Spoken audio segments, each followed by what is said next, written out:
예레미야 50장 2절 말씀 봅니다. 저와 여러분이 한 절씩 교독하겠습니다. 너희는 나라들 가운데 전파하라, 공포하라, 깃발을 세우고 숨김이 없이 공포하여 이르라. 바벨론이 함락되고 벨이 수치를 당하며 무로닥이 부스러지며 그 신상들은 수치를 당하며 우상들은 부스러진다 하라. 이는 한 나라가 북쪽에서 나와서 그를 쳐서 그 땅으로 황폐하게 하여 그 가운데 사는 자가 없게 할 것이니라. 사람이나 짐승이 다 도망할 것임이니라. 4절 여호와의 말씀이니라. 그날 그때에 이스라엘 자손이 돌아오며 유다 자손도 함께 돌아오되 그들이 울면서 그 길을 가며 그의 하나님 여호와께 구할 것이며 6절 내 백성은 잃어버린 양떼로다. 그 목자들이 그들을 곁길로 가게 하여 산으로 돌이키게 하였으므로 그들이 산에서 언덕으로 돌아다니며 쉴 곳을 잃었도다. 11절 나의 소유를 노력하는 자여 너희가 즐거워하며 기뻐하고 타작하는 송아지같이 발굽을 부르며 군마같이 우는도다. 12절 그러므로 너희의 어머니가 큰 수치를 당하리라. 너희를 낳은 자가 치욕을 당하리라. 보라, 그가 나라들 가운데 마지막과 광야와 마른 땅과 거친 겨북이 될 것이며. 아멘. 오늘은 예레미야 50장 1절에서 16절 말씀으로 바벨론에 대한 말씀, 바벨론에 대한 심판의 말씀이죠. 50장부터 이제 50장, 51장은 이 남유다를 하나님이 심판하기 위해서 심판의 도구로 삼았던 이 바벨론에 대한 멸망과 심판을 예언하는 말씀이에요. 여러분, 하나님의 백성이 심판받고 징계받으면 하나님의 백성에 대해서 심판이 유보하다가 하나님이 심판하기 시작하면 모든 열방이 다 심판받는 거예요. 왜냐하면 하나님의 백성만 죄가 있는 게 아니고 열방도 죄가 있는데 하나님이 참으신 것이죠. 그래서 결국 바벨론도 멸망당한다는 것입니다. 그들의 죄가 있기 때문이죠. 하나님의 백성을 징계하는 도구로 사용되었던 이 바벨론이, 큰 바벨론이 결국 심판을 받아 멸망당하고 결국 여러분 바벨론의 포로로 끌려갔던 이스라엘 백성은 어떻게 되겠습니까? 이 나라가 멸망당하면 구원을 받겠죠. 해방이 온다는 하나님의 구원의 소망을 보여주는 것이죠. 마지막 날도 마찬가지죠.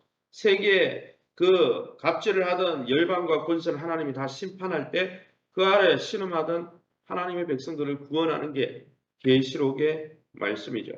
그럼 오늘 이 본문을 통해서 우리가 믿고 의지하는 하나님은 어떤 분이십니까? 2절 말씀입니다. 너희는 나라들 가운데 전파하라, 공포하라, 깃발을 세우라, 숨김없이 공포하여 이르라. 바벨론이 함락되고 벨이 수치를 당하며 무로닥이 쓰러지며 그 신상들은 수치를 당하며 우상들은 부스러진다 하라. 하나님은 대제국 바벨론을 심판하셨다는 것입니다. 나라가 크고 아무리 국력이 강하다 하더라도 하나님의 심판은, 공의의 심판은 피할 수가 없는 것이죠. 바벨론에 대한 심판은 그들의 신들에 대한 심판으로부터 시작됩니다. 그래서 오늘 본문을 읽어보면 바벨론이 함락되고 다음에 벨과 무로닥이 나오는데 이 벨과 무로닥이라는 이름은 바벨론의 주신, 바벨론이 섬기던 우상의 주 우상의 다른 이름들이에요. 똑같은 우상인데 그렇게 불렸죠. 비록 하나님의 백성들이 바벨론의 신들이 다스리는 바벨론 땅으로 유배되었지만은 그 바벨론의 우상들은 여호와 하나님보다 우월하지 못하다는 거예요. 우월해서 이스라엘 백성을 끌고 간 게 아니라 하나님이 이스라엘 백성을 잠시 버렸기 때문에 돌보지 않았기 때문에 끌려간 거지 여호와 하나님이 약해서 그들에게 빼앗긴 게 아니죠. 그 시대 사람들은 그렇게 생각한 거죠. 그러나 그런 게 아닙니다. 하나님이 자기 백성을 징계하시려고 잠시 내어주신 것이죠. 다니엘서 1장에도 나오잖아요. 그 말씀이. 3절 말씀입니다. 이는 한 나라가 북쪽에서 나와서 그를 쳐서 그 땅으로 황폐하게 하여 그 가운데 사는 자가 없게 할 것임이라. 사람이나 짐승이 다 도망할 것임이니라. 북방에서 일어난 한 나라, 이 바벨론을 멸망시키는 페르시아를 이야기하는 거죠. 바사라고 되어 있습니다. 북방에서 일어나는 한 나라가 바벨론을 멸망시킬 것입니다. 어떤 세력도 그러기에 어떤 국가도 절대적이고 영원한 통치권을 소유한 나라는 없다라는 거예요. 우리가 주기도문에서 대개 나라와 권세와 영광이 누구에게 속해요? 아버지께만 있고 하나님께만 있다고 한 것처럼 영원한 나라, 영원한 권세는 오직 하나님께만 있는 것이죠. 그러기에 그 하나님의 통치하시는 하나님의 나라를 소망하고 하나님께 영원한 소망을 두시기를, 또 반대로 이 세상에서 때론 세상의 권력과 갑질하는 사람들 앞에서 우리가 신음하지만 그들의 권세가 영원하지 않다는 사실, 그 모든 권세가 하나님께 달려 있다는 사실을 믿고 위로를 받고 다시 믿음으로 일어나시기를 예수 이름으로 축원합니다. 4절 말씀입니다. 여호와의 말씀이니라. 그날 그때에 이스라엘 자손이 돌아오며 유다 자손도 함께 돌아오되 그들이 울면서 그 길을 가며 그의 하나님 여호와께 구할 것이다 했습니다. 하나님께서 바벨론을 왜 심판하십니까? 첫 번째는 그들의 죄악 때문이죠. 또 그뿐 아니라 그들을 심판하신 이유는 그들의 압제 속에 있는 하나님의 백성을 구원하시기 위해서입니다. 이집트 땅을 구약 성경에 왜 이집트의 바로를 완악하게 해서 왜 심판하십니까? 430년이나 신음하던 그 종살이하던 하나님의 언약의 백성 아브라함 후손들을 구원하기 위함이에요. 그래서 여러분, 하나님의 세상을 향한 하나님의 심판과 하나님의 백성에 대한 구원은 맞물려 있는 거죠. 세상을 심판하면서 하나님의 백성을 구원하는 것이죠. 반대로 하나님의 백성이 심판받기 시작하면 온 열방이 다 심판받는 것이죠.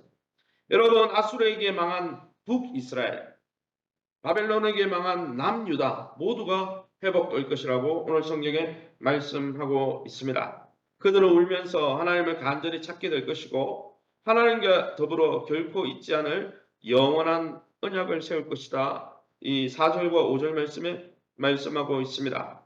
그러기 여러분, 진짜 회개는 하나님께 돌아오는 것입니다. 진짜 회개는 하나님과의 관계를 새롭게 하고 회복하는 것입니다. 진짜 복은 회복된 하나님과의 그 관계를 이 땅에서 누리는 것입니다. 그것이 진짜 평강이고 진짜 복인 것이죠. 그 복을 놓치지 않으시기를 예수 이름으로 축원합니다. 12절입니다. 12절 말씀 보겠습니다. 12절. 그러므로 너희의 어머니가 큰 수치를 당하리라. 너희를 낳은 자가 치욕을 당하리라. 보라. 그가 나라들 가운데의 마지막과 광야와 마른 땅과 거친 계곡이 될 것이며 12절 말씀에는 이 바벨론을 완전히 멸망시킬 텐데 12절에 너희의 어머니, 바벨론의 어머니, 바벨론의 자녀, 그러니까 바벨론의 백성들이 수치당한다 그 이야기죠. 왜 바벨론을 멸망시킵니까? 하나님의 백성을 구원하기 위함이고 또 왜 멸망시킵니까? 그 성경을 읽어보면 12절에서 16절에 자기 백성, 하나님의 백성에 대한 죄를 보복하시기 위해서라고 말씀하고 있습니다. 바벨론은 말할 수 없는 치욕을 당하고 가장 뒤떨어진 나라로 전락할 것이다. 아무도 살 수 없는 황무지가 되어 지나는 사람마다 놀라고 조롱받을 것이다. 이 예언은 실제로 페르시아에서 성취되었죠. 왜 그렇게 수치를 당합니까? 이들이 나중에 또 보겠지만 바벨론이 하나님이 사용하는 징계의 도구라는 사실을 모르고 하나님의 백성을 심판하고 징계할 때 그들이 멸망당하고 하나님의 백성이 유린당하고 또 여호와 성전이 무너질 때 하나님을 조롱하고 하나님의 백성들을 조롱했거든요. 그러니까 하나님이 그걸 참지 못하시는 거죠. 자기 백성을 징계하기 위해서 잠시 70년 내어주시지만 그 이후에 이 바벨론도 다 쓸어버리는 거죠. 왜요? 하나님을 조롱하고 하나님의 백성을 조롱했기 때문이죠. 마지막 심판이 그러할 것입니다. 교회에 대해서 조롱하고 교회가 섬기는 하나님에 대해서 조롱했던 모든 민족과 열방이 다 심판받을 것이죠. 그럼 오늘 이 본문을 통해서 우리에게 주시는 교훈이 뭡니까? 먼저 6절 말씀입니다. 내 백성은 잃어버린 양떼로다. 그 목자들이 그들을 곁길로 가게 하여 산으로 돌이키게 하였으므로 그들이 산에서 언덕으로 돌아다니며 쉴 것을 잊었도다. 이스라엘 백성은 길 잃은 양떼였다라고 말씀합니다. 왜 길을 잃었습니까? 양떼들이. 목자들이 자기 마음대로 인도했다는 거예요. 그 목자들은 뭘 이야기합니까? 왕과 제사장과 그 나라의 지도자 그룹을 이야기하는 거예요. 목자들. 이 목자들이 이스라엘 백성을 잘못 인도했어요. 그들이 우상을 섬기면 망한다. 예레미야처럼 이야기해야 되는데 잘 된다, 잘 된다. 눈에 보이는 복만 복복복 이야기하다가 하나님 눈에 보이지 않는 하나님과 관계가 다 망가져 있는데 제대로 인도하지 않았죠. 제사장도 예언자들도 예레미야 말고는 다 거짓 예언했잖아요. 그러기 여러분 지도자가 자기 임무를 바르게 수행하지 못하면 나라의 백성들이 큰 환난과 죄에 빠질 수밖에 없는 거예요.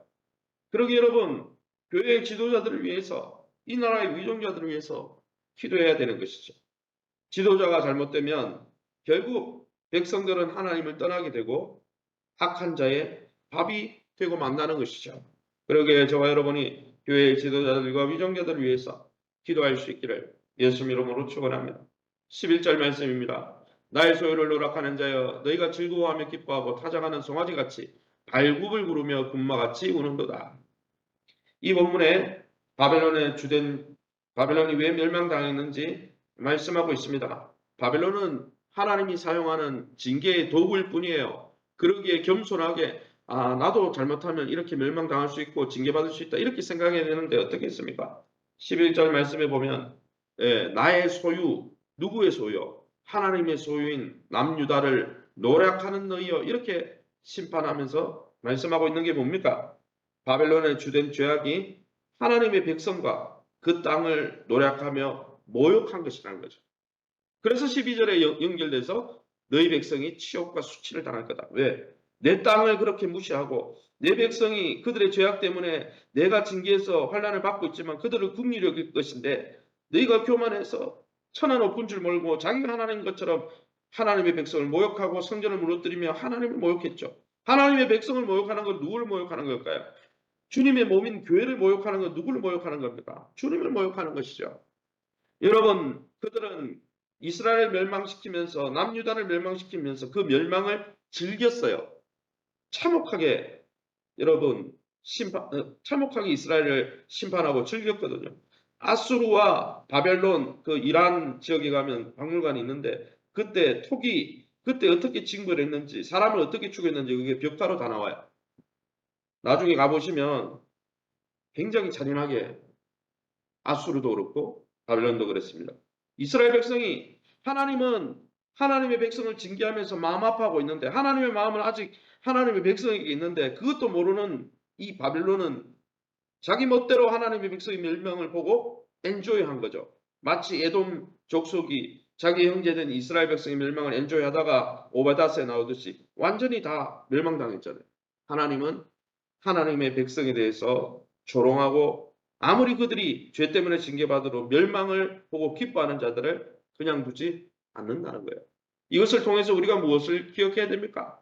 우리가 우리 형제를 보고 우리 교회 안에 있는 형제 자매들을 보고 그들이 때로는 죄 때문이든 어떤 이유 때문이든 고난을 받을 때 그 고난을 보고 기뻐하는 것이 아니라 그들을 긍휼히 여기고 불쌍히 여기고 그들을 도와주는 것이 하나님의 뜻이라는 것이죠. 그러기에 저와 여러분이 우리 자신을 돌아보면서 날마다 형제가 어려움을 당할 때 그를 위해 기도하고 도와주며 하나님이 하나님의 교회와 주님의 몸된 성도들에 대한 하나님의 사랑을 우리가 기억하며 우리가 서로를 존대하고 서로를 사랑하고 섬기는 아름다운 교회 구성원들이 다 되시기를 예수 이름으로 축원합니다. 시간에 우리 합심해서 기도합니다. 기도하실 때 모든 나라와 권세가 하나님께 있음을 인해 우리가 주기도문의 마지막 구절처럼 우리가 하나님의 그 위대하신 모든 권세가 하나님께 속했다는 것을 인해서 기도할 때 확신 있게 기도하게 도와주옵소서. 하나님 나라를 이 땅에서 누리고 경험하며 선포하는 교회가 될 수 있도록 세우신 교회와 좋은 관계를 맺게 하시고 우리 환우들과 자녀들의 앞길과 기업을 놓고 우리 앞심에서 통성으로 기도합니다.